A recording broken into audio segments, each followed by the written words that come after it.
Зијаден села, нели тој човек вика дека треба Македонија да биде кантонизирана и бинационална дека е држава? артифицијална нација. Нели му сметало химната? Па сеќавате на Знамето. изјавата Никола Груевски, дека поради радикалните изјави на Зијаден села, незадоволните и иритирани членови, симпатизери или луѓе кои протестирале на 27-ми, токму го нападнале Зијаден села. Ева како се Кој е тој споја? стокхолмски синдром? Не е штокхолмски синдром. Некој ги споил. Прашањето е кој ги спои. Може само да ги спои некој кој што сака втора Афганистан. Намерно го спомнувам втора Афганистан, бидејќи овие луѓе нити имаат капацитет да срушат власт, нити имаат идеолошки премиси кои што може да ги спојат. Значи ги споило нешто друго. Петровски. Што ги споило? Петровски, вие сваќате дека во четврток од сега на 11 ноември требаше да се случи реприза на 27 април минатата. Јас да, а другите сваќаат ли? Не сваќаат. И гледате како им ја оставија сама пленарната сала. Сами да одлучуваат, сами да се борат. Со торби носеа пари да врбуваат и да купуваат пратеници. И одеднаш тие се невини, тие се бела рада, ама овој пратеник од Беса бил купен и бил киднапиран. И притоа го исклучуваат од партија.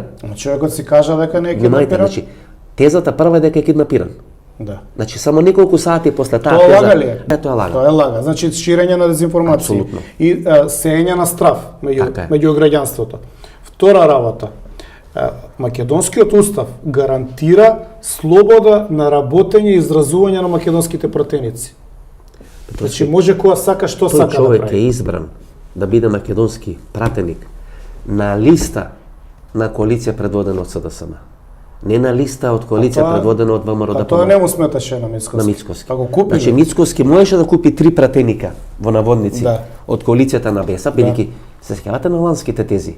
Да не се пратениците на Беса и гласовите на Беса, тој победил на изборите. Што направи сега, ги купи пратениците на Беса. Ама тоа е демократија вие кога ќе купувате пратеници. Ако пратеник нема да сака Тоа да не е гласа, демократија. тогаш тоа е диктатура, режим, хунта, кој треба да се руши преку улица.